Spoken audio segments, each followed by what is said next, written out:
Does this number belong to Tyler's mom, Beth? Who's this?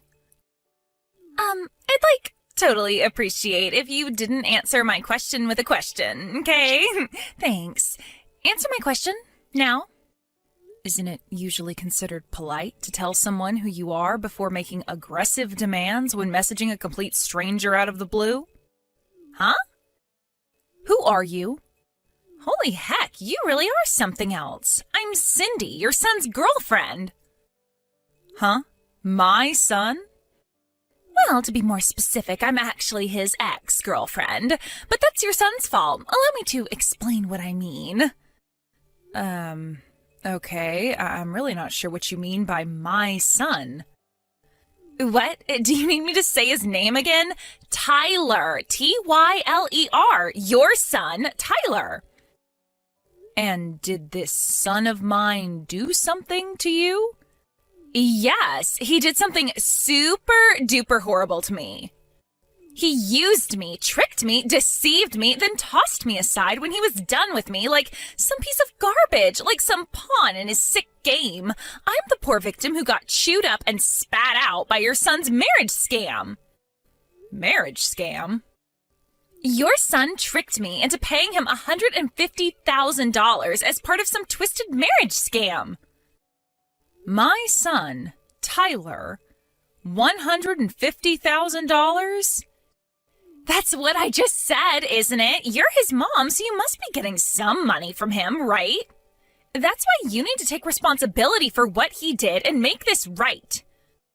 Responsibility? Yes, I am telling you to show some sincerity and good faith by way of apology for your son's despicable behavior towards me. Could you be more specific? Give me back the $150K he swindled me out of. If you do, I'll consider this whole thing settled and am very kindly willing to not take him to court. Also, I'm pregnant, so you need to take responsibility for that, too. You're pregnant?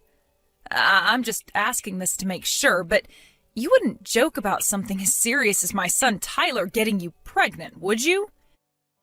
Give me a break, like I joke about that.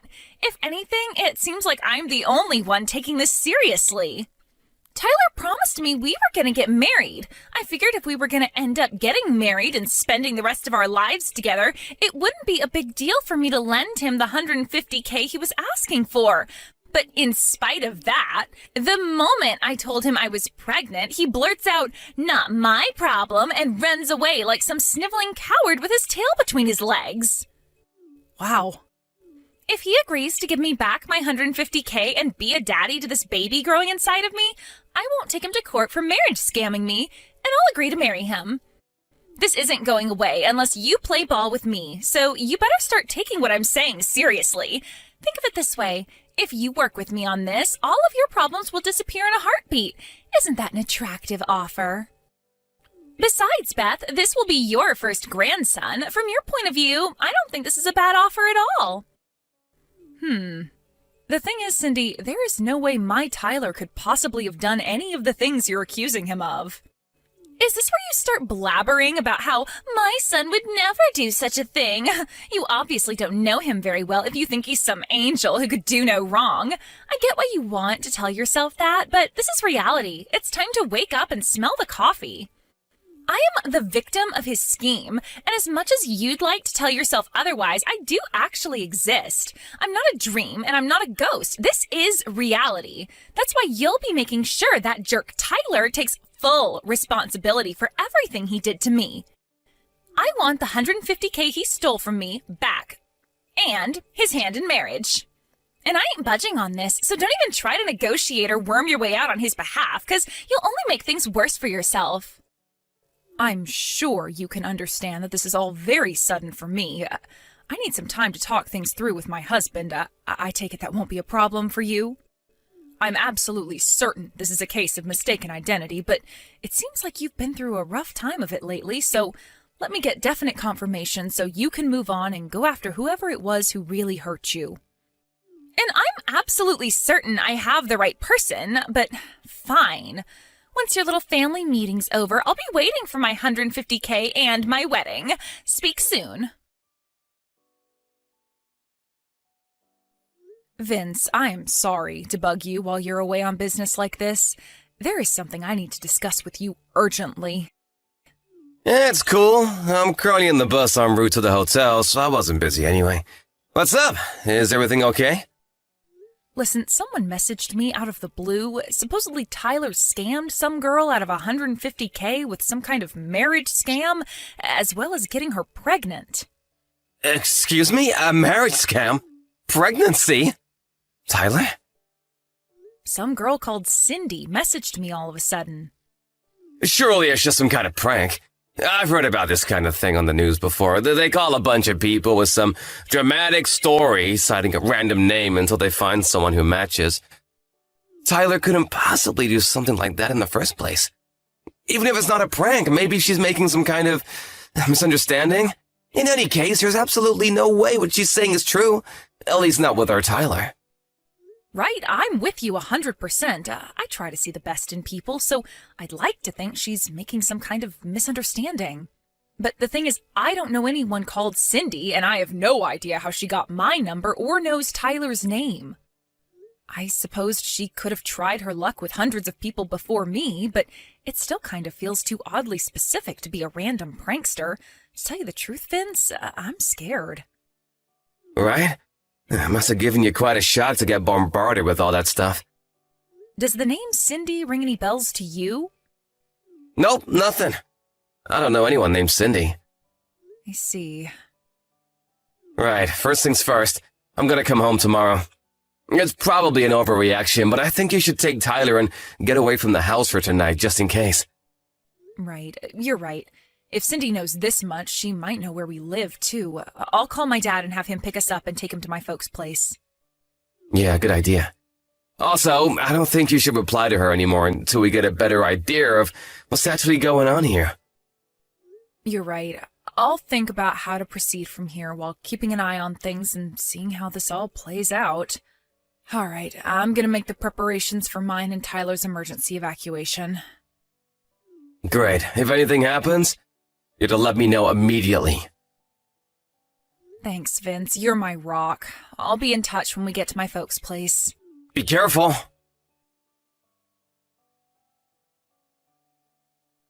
Hey, Beth? How did last night's family meeting go? I've been waiting for you to message me for ages. What the heck's going on? Do you have any idea how anxious you made me? I've done nothing but worry after what your jerk of a son did to me, and now you're making my head even worse. I was so anxious I cried all night. Look, don't you feel guilty about what you did to me? Hurry up! I want my $150K and my wedding! Hurry up! I sent you a picture of me crying, goddammit! Do you have no heart? How can you ignore the fact that your evil son took advantage of a poor, vulnerable young woman for his own financial gain? You're a disgrace to all mothers. Hurry up and tell Tyler to give me back my $150K and put a goddamn ring on my finger! Beth, you better quit ignoring me right now. Is it any wonder Tyler grew up into the kind of guy who makes girls cry with a mother like you? If you keep dragging this out, my patience and kindness will wear thin, and it won't be $150K you owe me, but $250K. Also, I'll demand the wedding be held abroad on a luxurious tropical island. Is that what you want? For me to increase my demands? Hurry up and drag that scumbag Tyler out of hiding pronto. Vince, I finally found out Cindy's true identity. Seriously? Yep, and that's not all. I also know who she means by Tyler. Oh? I want to tell you everything in detail. Do you think maybe you could stop off at my folks' place on the way home from work? I'll be there! Hey, I am freaking serious here. Stop ignoring me. Sorry I kept you waiting, Cindy. Aha, there you are. You kept me waiting for a whole 3 days. That's it. You leave me no choice but to up the stakes to $250K and a foreign wedding. Listen, Cindy, here's the thing. Tyler is a 2-year-old girl. Huh? The reason I'm so late getting back to you is because I wanted to take some measures to ensure my daughter's safety before I did, so please find it in your heart to forgive me. As for your claim, I wish you would have done a more thorough investigation before bombarding me with your threatening messages. What are you talking about? You extracted my phone number out of one of my friends, didn't you? Huh?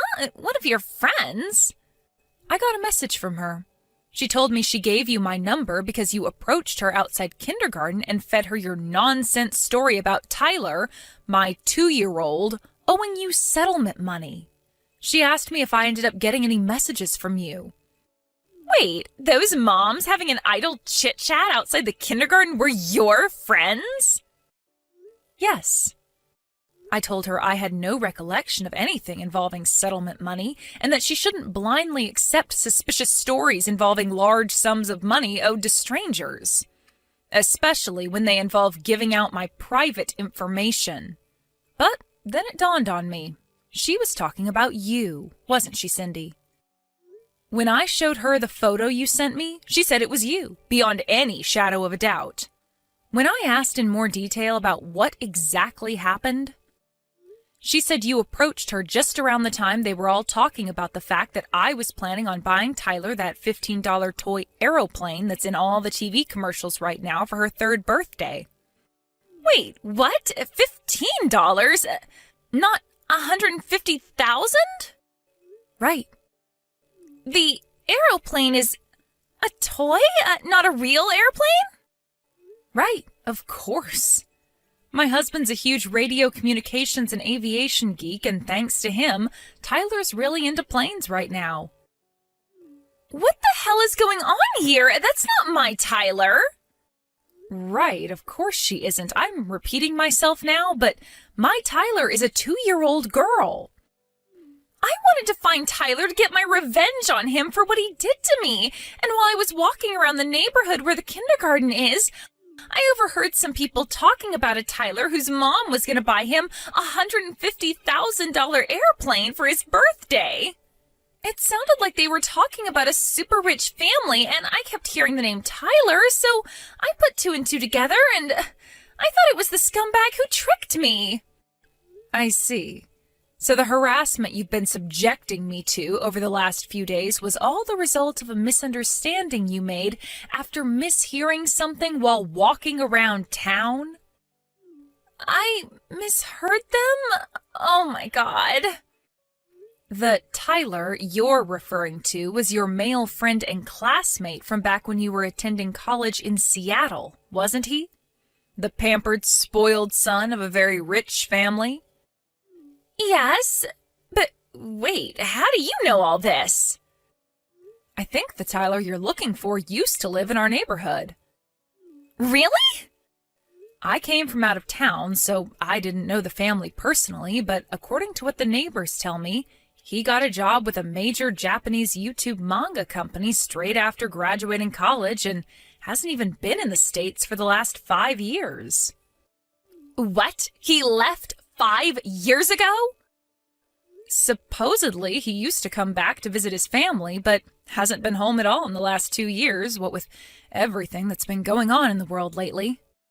Which means it's safe to say the possibility of you being pregnant with his child is precisely 0. What? Which begs the question, what on earth were you trying to accomplish by bombarding me with all of this talk of marriage scams and pregnancy? Yeah, I've had it with you. Fine, you're right. Well done, Beth. You figured me out. It was all a lie. I knew it. But you should know this is still all Tyler's fault. No matter how much poetry or how many love letters I left in his mailbox, he didn't even have the basic decency to reply to me. No, scratch that. He wouldn't even look at me. And what's worse, he even had the nerve to start dating another girl from our class. The most horrible part of it was she wasn't even nearly as pretty as I am. Don't you think that's horrible? That's a difficult question to answer given that I wasn't there and don't know the circumstances. But no matter how hard I tried, I just couldn't get him off my mind. Then I remembered how I heard his family home was in your neighborhood one time during class back when I was at college. So I rode 6 hours on the bus to pay him a little visit. But then, What I thought was a piece of blessed fortune, that little tidbit of information I happened across when I heard the moms gossiping outside the kindergarten, was actually a different Tyler all along? I can't believe it. But listen, Cindy, how was anyone ever possibly going to believe any of this nonsense about marriage scams and pregnancies when you hadn't seen each other in over 5 years? Well, that's simple. Tyler can't handle his alcohol, so I was just going to play it off like we hooked up one night when he was wasted and he didn't remember it. Wow, I'm at a loss for words. This goes beyond a simple misunderstanding. You're dangerous. Shut your goddamn mouth, old lady! By the way, Cindy, word has it you've been reported to the police. The police? Wait, what? You're outside my house right now, right? I just got a text from one of the neighbors saying they called the cops because they saw a suspicious girl crouched in the bushes with a pair of binoculars outside my house. Whoa. Why would they do that? No. You need to explain to the cops that this is all a huge misunderstanding. I didn't break any laws. I'm pretty sure making threats and trying to blackmail people is in fact against the law, Cindy. Despite the fact this ultimately turned out to be an outrageous case of mistaken identity based on a misunderstanding, doesn't mean it was any less scary for me. If my friend hadn't messaged and explained what was going on, I'd still be none the wiser to the truth and most likely be living in terror of what might happen to me and my daughter. I suggest you have a nice friendly chat with the police and calm yourself down. And count yourself lucky if you get off with nothing but a warning this time. No, I don't want to talk to the cops. What the hell do you think you're doing? My daughter and I spent the majority of this saga at my parents' house as refugees. When it was finally time to go home after everything had blown over, when I arrived at the house, I was dismayed to find all of my plant pots smashed into little pieces, and the front door covered in shoe marks that made it seem as though someone had been kicking it repeatedly with quite some force. Luckily, we have a door camera, and something tells me you won't be surprised to hear whose rage-contorted face we found on the footage. We swiftly handed the whole recording in at the police station alongside the chat logs of all her threats against me. When I did, without revealing any details, the sheriff told me she was already under investigation for another crime. The police worked their magic, and before Cindy knew it, she was behind bars. Even though it turned out to be a case of mistaken identity in the end, I still felt a strange sense of relief when I heard the news. Vince and I decided to take Tyler and move out of town, just to be safe. Fortunately, Cindy's parents seemed normal, and they agreed to cover all the costs. Me and Father were at her wits' end. We disowned and kicked her out after her third arrest, thinking it would be for her own good in the long run. How wrong we were, is what the message I got from her mom said. Who would have thought something as simple as my daughter's name could have led to such an absurd sequence of events? Reality really is stranger than fiction. But at least now, we finally have peace and quiet, and more importantly, peace of mind.